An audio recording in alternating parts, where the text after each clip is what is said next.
Salut à toutes et à tous, ravi de vous retrouver pour un nouveau numéro de votre magazine Afrique Mag, lors duquel nous vous proposerons d'aller à la découverte du centre de l'Union africaine de radiodiffusion. Mais avant cela, place à notre série de reportages, à commencer par le retour sur le sommet Italie-Afrique, un sommet dédié aux questions relatives aux défis communs entre l'Afrique et l'Europe, comme les changements climatiques, la sécurité alimentaire et la sécurité énergétique. Il a été également prévu le lancement d'un nouveau plan de coopération entre les pays africains et l'Italie, baptisé Plan Mattei pour l'Afrique.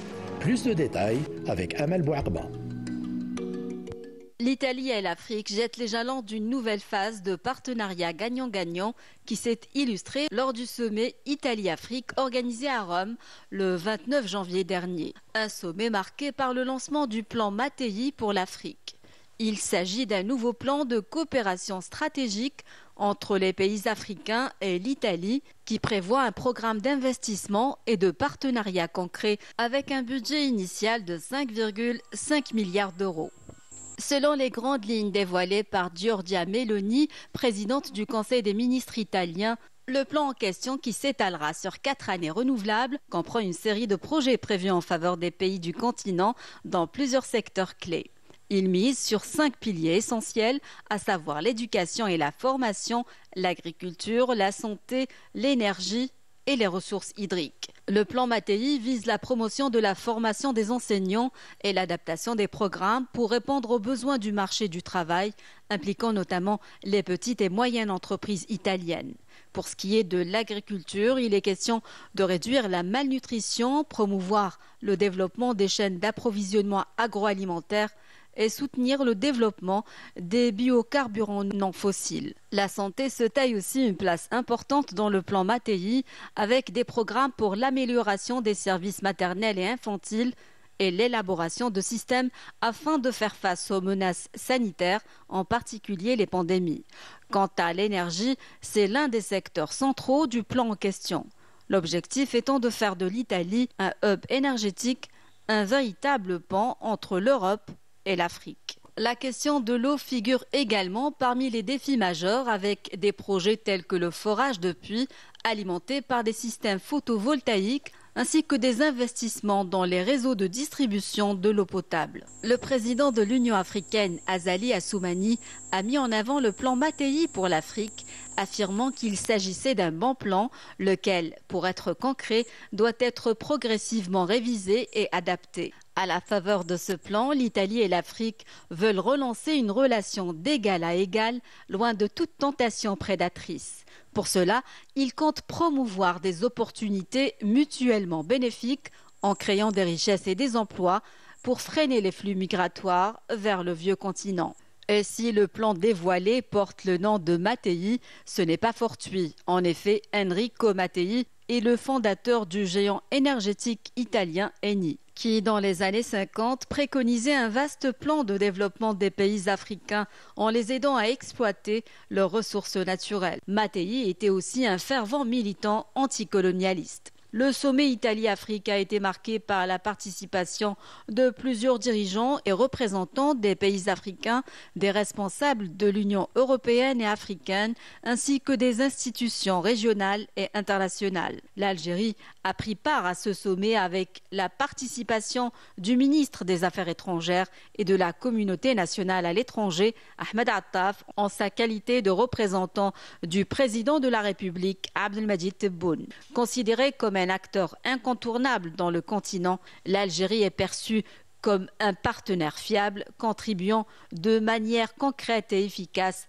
à relever les multiples défis, de quoi soutenir le développement socio-économique et répondre aux aspirations des peuples africains. Pour réaliser ses ambitions d'une croissance soutenue de 4,5% à 8,1% sur la décennie 2020-2030, le gouvernement camerounais compte accroître la participation du secteur privé aux projets de développement.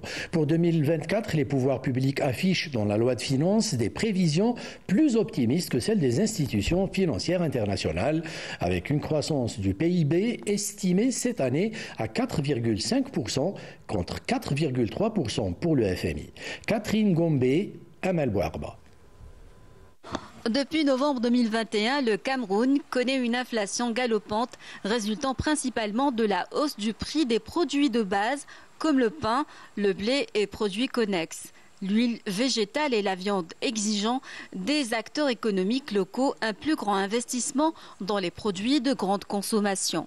C'est à ce titre qu'on peut ranger l'usine de blé initiée à Kribi et inaugurée le 10 janvier 2024. L'usine La Pasta du port de Kribi, d'une capacité de production de 12 000 sacs de farine de 50 kg par jour, est l'initiative de Célestin Tawamba, président du groupement des entreprises du Cameroun, GECAM, et président fondateur de Cadiste Group. Nous pensons que les opportunités qu'offre notre pays nous demandent, nous commandent tous les ans à nous réinventer, à nous réinvestir. Et compte tenu de l'environnement économique qui est extrêmement difficile, une inflation galopante, des coûts de production qui augmentent et un pouvoir d'achat qui baisse, ça demande donc aux acteurs économiques beaucoup d'imagination. Selon les données du ministre de l'Économie, de la Planification et de l'Aménagement du territoire, les travailleurs au Cameroun se retrouvent à 90% dans le secteur informel. Le secteur productif est quant à lui marqué par la prédominance des très petites entreprises et petites entreprises qui représentent 98,5% de l'ensemble des entreprises. Toutefois, les moyennes entreprises et grandes entreprises telles que celles membres du GECAM, représentant plus de 80% du chiffre d'affaires total des entreprises.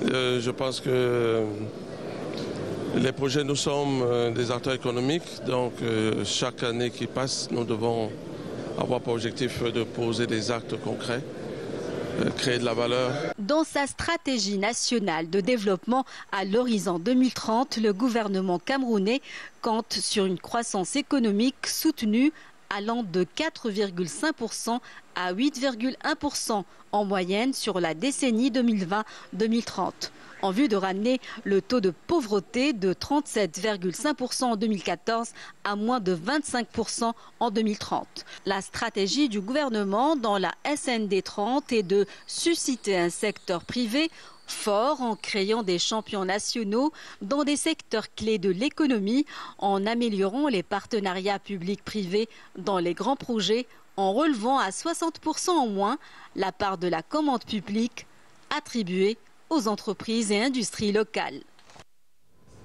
Restons au Cameroun pour parler cette fois-ci du lancement de la première campagne de vaccination systématique et à grande échelle au monde contre le paludisme, une étape historique selon l'OMS dans la lutte contre cette maladie parmi les plus meurtrières chez les enfants africains. Bouchara Bouali.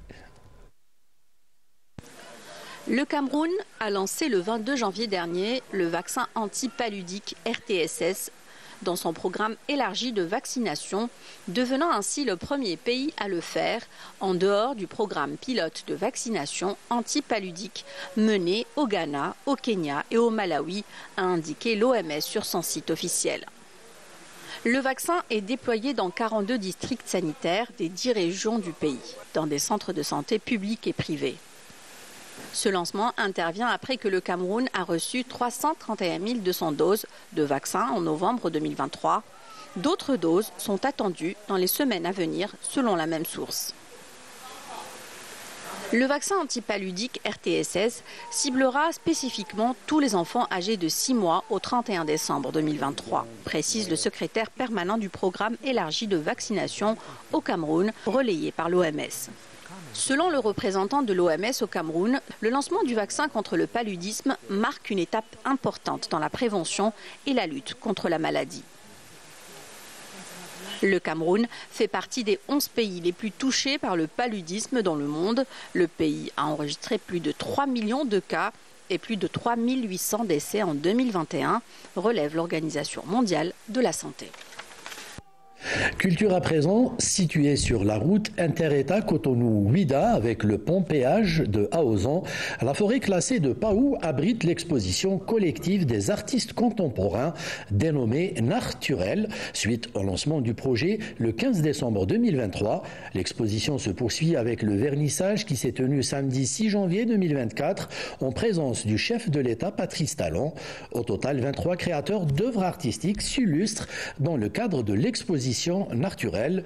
Sur demande du chef de l'État Patrice Talon, cette exposition est prorogée d'1 mois et prendra fin le 17 février 2024. Lefti Ounou, Mariam Damis. Dans l'ambiance des manifestations des Vodun Days à Ouida au Bénin, cette visite éclair du président Patrice Talon dans la forêt classée de Paou constitue une marque de soutien aux artistes contemporains béninois.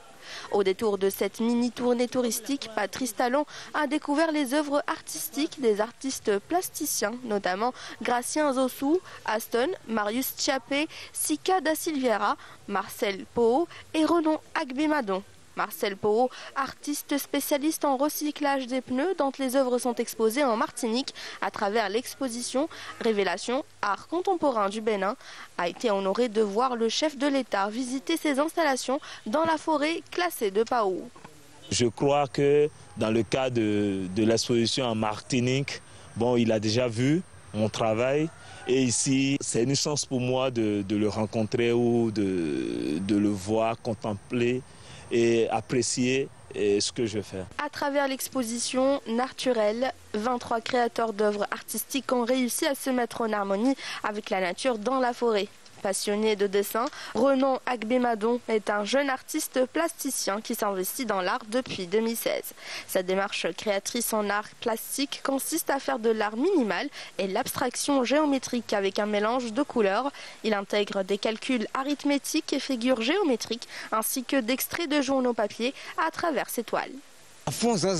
Tout ce que nous faisons dans la vie est lié à un ordre mathématique. Nous faisons des calculs au quotidien, que ce soit dans la vie active, dans nos activités et que sais-je encore. Il nous faut faire assez de calculs pour avancer dans cette vie.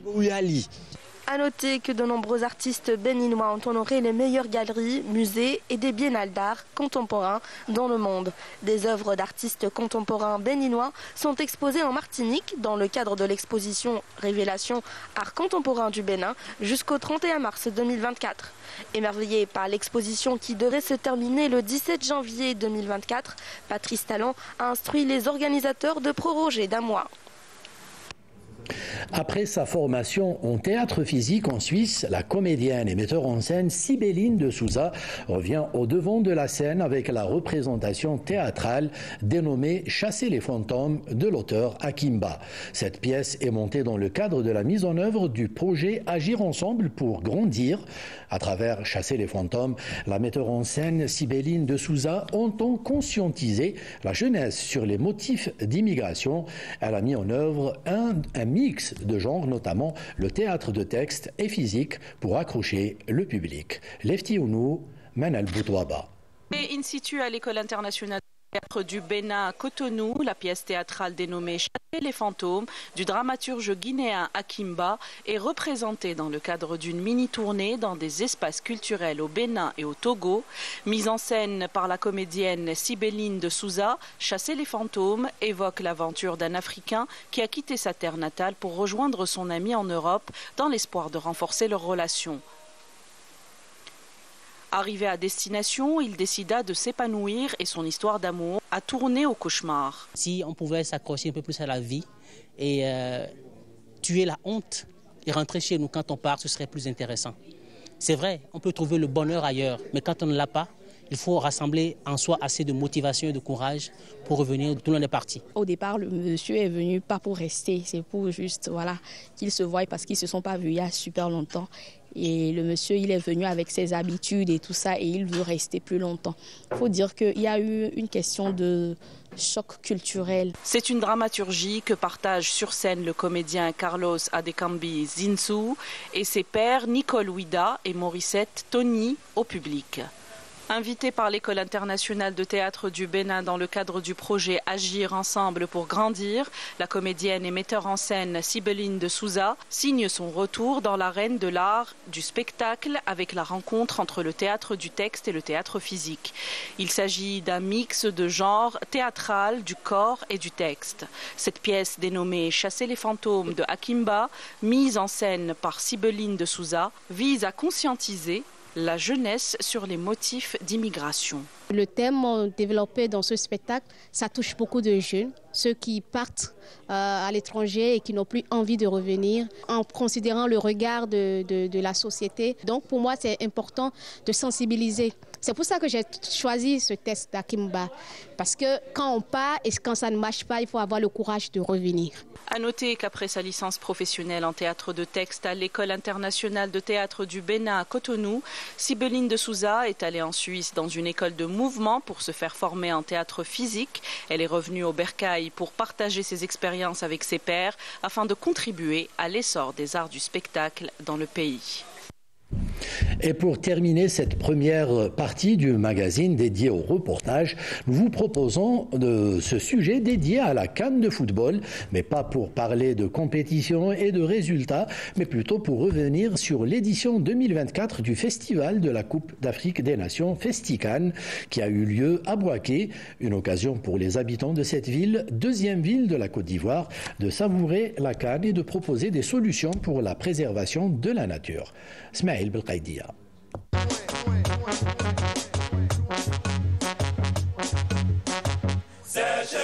En marge de la CAN ivoirienne, des activités sportives et de loisirs sont organisées à Bouaké, dont le FestiCAN, qui est une manifestation destinée à la population bouakienne afin d'animer le dimanche, jour de repos, dans une ambiance festive bien spéciale.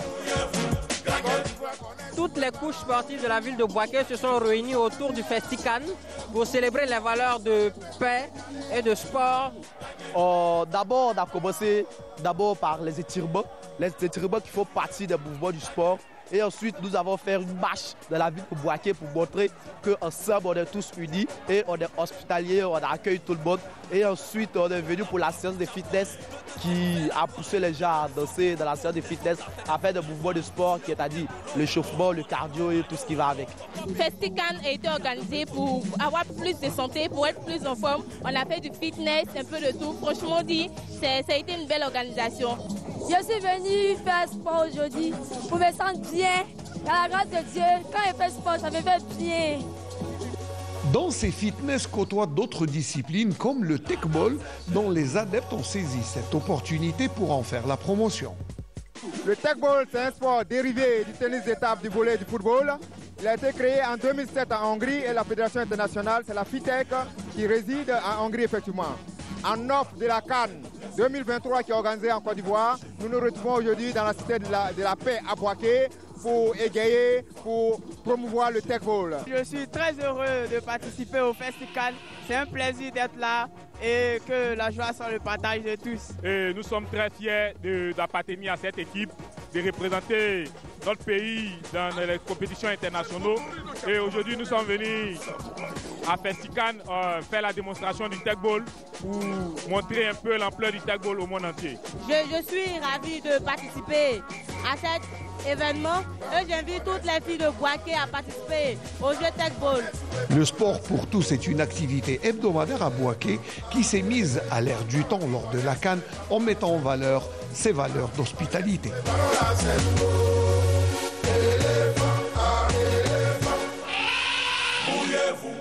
Voilà, place à présent à l'invité du MAG, mais avant cela, jingle.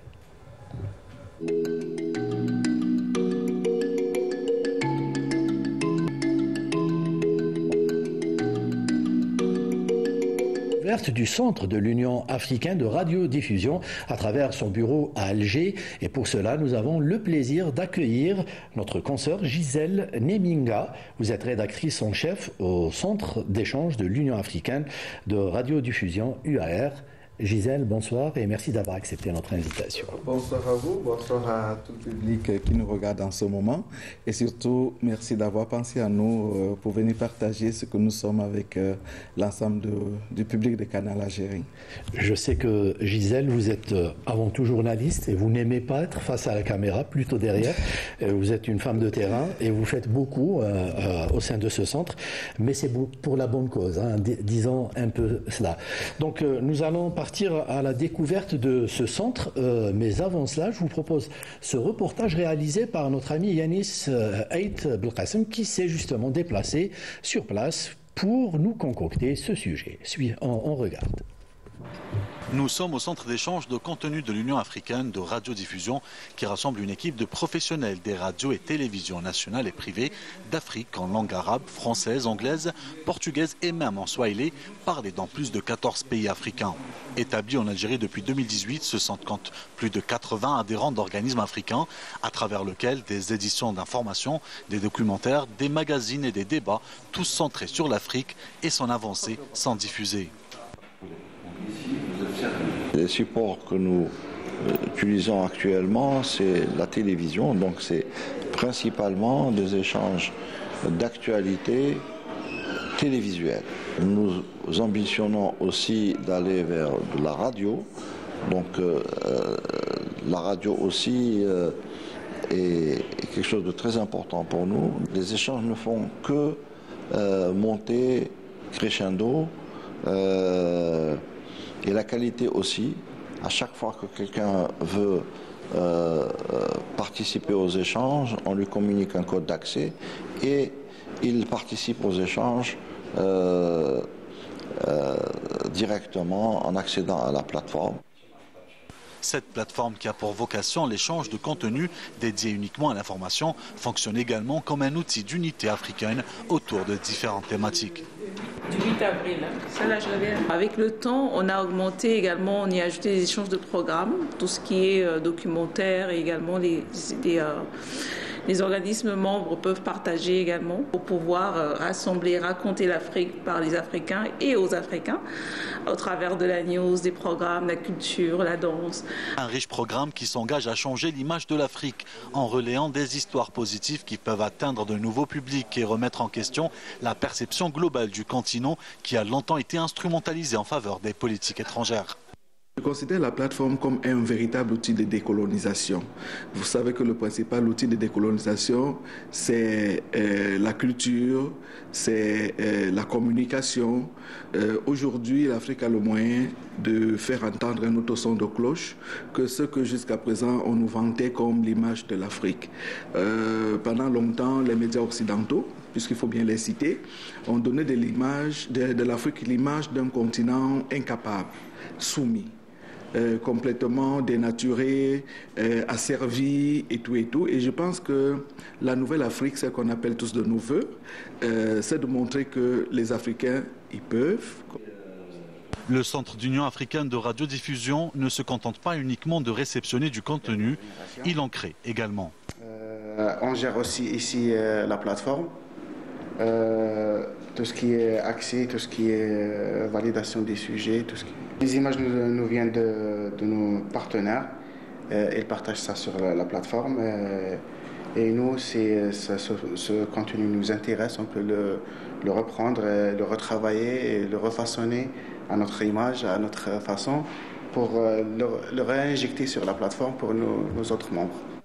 Ce même centre de diffusion projette d'instituer prochainement une nouvelle commission de radio en Algérie. Voilà, je crois que notre ami Yanis Ait Belkacem a tout dit. Hein. Il ne nous reste plus qu'à vous remercier d'être venu. J'en ai toute l'impression. Non, il a fait du bon boulot, Yanis. Merci beaucoup. Plus sérieusement, vous faites partie de l'équipe de ce bureau d'Alger. Vous êtes ici depuis combien de temps ? à Alger depuis septembre 2022, mais il faut dire que la plateforme d'échange, elle est plus ancienne que septembre 2022. Elle a été créée en 2019, juste avant le Covid, et elle a commencé à produire les premiers résultats, malheureusement un peu ralenti par la pandémie, par la pandémie.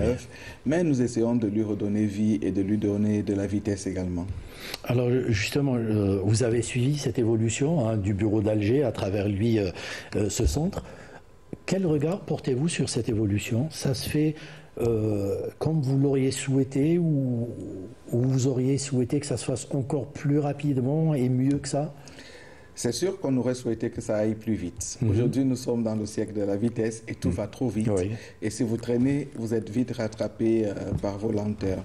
Mais nous apprécions le chemin parcouru, ouvert à Alger en 2022. Au moment où on ouvrait notre centre à Alger en 2022, le nombre d'éléments que nous recevions sur la plateforme, il était connu. Malheureusement, le chiffre est réservé à nos membres, à qui on rencontre annuellement lors des assemblées générales.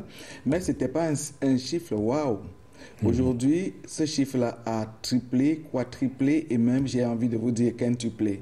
En moins de 2 ans, les résultats sont plus que satisfaisants.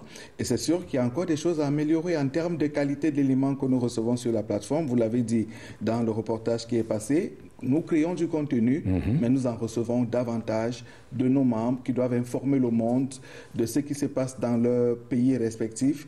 Et il se trouve encore qu'il y a des pays qui sont à la traîne et qui envoient des images qui sont des images un peu rétro, qui ne sont pas très in, que d'autres télévisions modernes aujourd'hui ne peuvent pas utiliser. Mais nous essayons de former nos membres pour qu'ils nous envoient des éléments, des images, des sons exploitable par tous et quel que soit le lieu du monde où on se trouve. Alors principalement, les contraintes que vous rencontrez justement lors de l'exercice de votre travail, c'est quoi? Vous avez besoin de quoi au juste pour mieux mener votre mission? Oui, nous ne sommes peut-être pas une chaîne de radio ou de télévision classique, mais nous sommes une plateforme à laquelle tout le monde vient s'abreuver. Quelles sont nos contraintes? Nos contraintes sont les contraintes de qualité d'image, je le disais tantôt, que nous recevons. Il faut que les chaînes de télévision comprennent que pour servir le monde, pour donner la meilleure image de l'Afrique au monde et même de l'Afrique aux Africains, il faut que les images que nous recevons soient des images de qualité. Lorsque vous regardez les télévisions occidentales, forcément vous êtes séduit parce que vous voyez. Vous êtes séduit par le professionnalisme des images, par le professionnalisme du son. Et chez nous, parfois, on fait de l'échange de contenu comme si c'était un débarras. On se dit, de toute manière, c'est sur une plateforme. Mais ça va sur une plateforme avec vocation d'aller à une antenne. Tout à fait. Et lorsque ça va à une antenne et qu'on dise que ces images viennent d'Algérie ou que ces images viennent du Cameroun, qui est mon pays d'origine, forcément, ça pose un problème si on a des images pas claires, des images dégueulasses. On n'a pas envie de regarder. Nous voulons que le monde nous regarde. Alors, offrons au monde ce que nous avons de mieux en termes d'image, en termes de son. Alors ça c'est par rapport au contenant. Par rapport au contenu, ces télévisions jouent le jeu aussi? Certaines oui. Certaines, je sais que vous êtes l'un de nos principaux clients. Je rappelle juste que tous les reportages que nos téléspectateurs suivent dans Afrique Mag, nous les devons justement à votre plateforme. Merci de nous encourager. Et j'aimerais que cela serve de modèle et d'exemple aux autres pour comprendre qu'au lieu d'aller payer dans les agences internationales de communication, parfois ce que les télévisions et les radios payent dans ces agences-là, et ce n'est pas des cacahuètes, c'est pas donné, ils peuvent l'avoir gratuitement sur la plateforme africaine en payant juste un abonnement, en payant juste une contribution annuelle qui fait de vous un membre de fait de la plateforme. Et lorsque vous êtes africain, vous avez encore plus d'avantages que cela. Et donc, qu'est-ce que je peux dire par rapport à cette télévision? Qu'est-ce qu'on attend également d'elle? On attend qu'elle s'implique. Les télévisions, pour certaines, préfèrent, comme je le disais, aller payer chez les autres ce qu'elles ont de gratuit sur leur propre plateforme. Quand est-ce que les télévisions vont offrir ce que l'Afrique a? Je vais prendre un exemple. Il arrive qu'il y ait des crises dans les pays africains, comme très régulièrement. Et tout le monde s'en va pour cela s'abreuver à une chaîne que je ne veux pas citer ici pour ne pas faire de la publicité, mais on la connaît tous. Et cette chaîne-là donne une information essentiellement manipulée, vue sous le prisme des intérêts de leur pays. Et c'est de bonne guerre. Hein. Et c'est de bonne guerre, on ne peut pas leur refuser ça. Et pendant ce temps, je me demande, nos télévisions, elles sont où? Et ce n'est pas seulement la faute à nos télévisions, parce que cette télévision à laquelle je pense et à laquelle vous pensez aussi, et que je comprends que nos téléspectateurs du moment comprennent aussi de qui je veux parler, cette télévision-là, elles sont soutenues par leurs États. Et leurs États font pression dans les pays africains pour que les pays africains ouvrent les portes à cette télévision, même en cas de crise, que les journalistes soient protégés, que les journalistes puissent travailler, alors que les propres journalistes de nos propres télévisions ne peuvent pas travailler dans les mêmes conditions. Donc je pense que, vous l'avez dit si bien dans votre reportage, l'histoire de l'Afrique aujourd'hui doit être écrite par les Africains. Pour les Africains et pour le monde, pour changer un peu le paradigme de l'Afrique mal dans sa peau, de l'Afrique pauvre, de l'Afrique désunie, de l'Afrique tous ces clichés qu'on a vendus pendant si longtemps sur l'Afrique, qu'on comprenne qu'il y a également une Afrique de développement, une Afrique de découverte, d'innovation. Il y a plein de choses qui se passent chez nous. Et il y a des gens qui travaillent, qui produisent, qui font des choses, mais ce n'est pas valorisé. C'est pas valorisé. Et ce n'est pas les autres qui viendront valoriser ce qui se passe chez nous. C'est nous qui devons le montrer. Cette prise de conscience, elle est là, mais malheureusement, elle n'est pas générale. Vous avez besoin de quoi, concrètement, comme journaliste déjà, pour que vous puissiez justement nous proposer ce contenu dont le citoyen africain a besoin? De quoi nous avons besoin? Nous avons besoin de moyens. Une télé, c'est beaucoup de sous aussi. C'est une question de sous. Oui, mais nous ne faisons pas de la télé. Nous faisons de la production, en plus des échanges. Nous échangeons ce que nous recevons, c'est vrai. Et nous voulons que ce que nous recevons soit de bonne qualité. Mais nous avons également de la production que nous faisons en interne. Pendant le CHAN, vous l'avez vécu, on a essayé de montrer, en plus des matchs de football, ce que l'Algérie avait de beau, de culturel, d'historique. On a essayé d'identifier un certain nombre de sites touristiques, culturels, historique de l'Algérie et les présenter au monde. Il se pourrait que les gens ont aimé. Une très belle vitrine justement pour une très belle vitrine de l'Algérie. Et nous avions relayé vos sujets. Sur laquelle moi, par exemple, j'avais beaucoup de préjugés.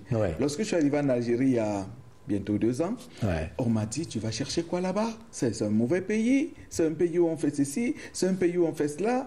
Et puis je leur disais, moi je m'en vais bosser, je ne sais pas comment ça se passe là-bas, je vais voir sur le terrain.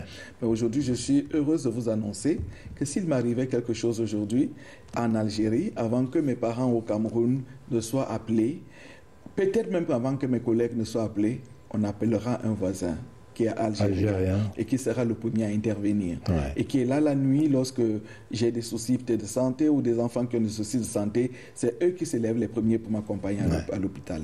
Donc c'est une façon de dire qu'en montrant la vraie Algérie, en montrant pas seulement l'Algérie des terrains de football et des jours qui se passent là-bas, vous savez ce qui se passe sur les réseaux sociaux aujourd'hui, il y a l'autre Algérie, des humains, de ceux qui coopèrent, de ceux qui veulent faire avancer l'Afrique.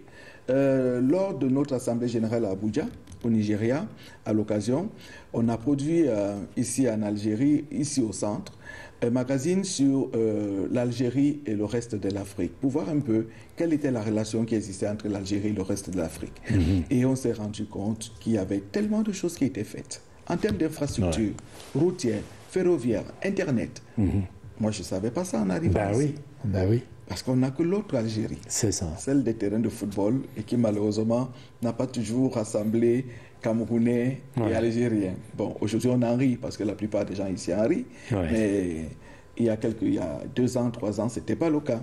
Parce que les réseaux sociaux avaient pris le relais pour ventiler toutes sortes d'images fausses et que malheureusement, ce sont ces images-là que la plupart des gens ont retenues. D'où l'utilité de tels programmes, justement. Alors, vous avez parlé d'un sommet. Moi, j'ai envie de parler d'un autre sommet, un sommet auquel vous êtes intimement, je dirais, liés.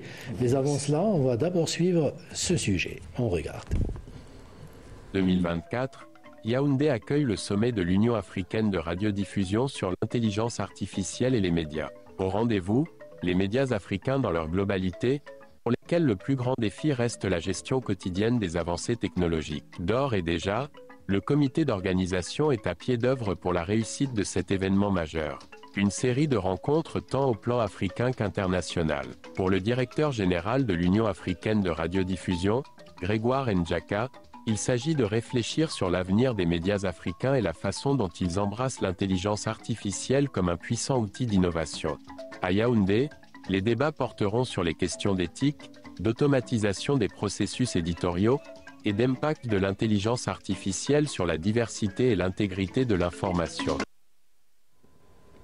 Alors, vous revenez de Yaoundé, où se tiendra donc ce sommet du 4 au 6 mars prochain. Vous êtes impliqué directement dans la préparation de ce sommet, si j'ai bien compris. Oui, alors, où en sont les préparatifs? Pratiquement bouclés. Nous avons des partenaires qui nous accompagnent dans la réalisation de ce sommet, l'UNESCO, l'OMPI et le gouvernement du Cameroun. L'UAR a mis des bouchées doubles.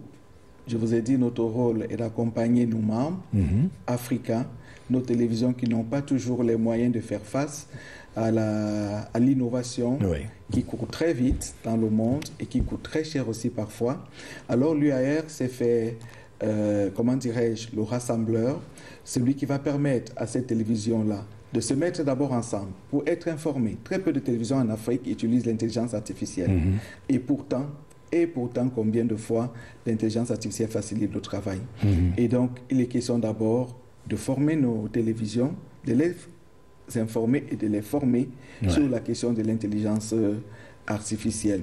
Aujourd'hui, à Yaoundé, on a beaucoup de personnes qui se sont inscrites pour venir et qui viennent des 4 coins du monde, de quasiment tous les continents.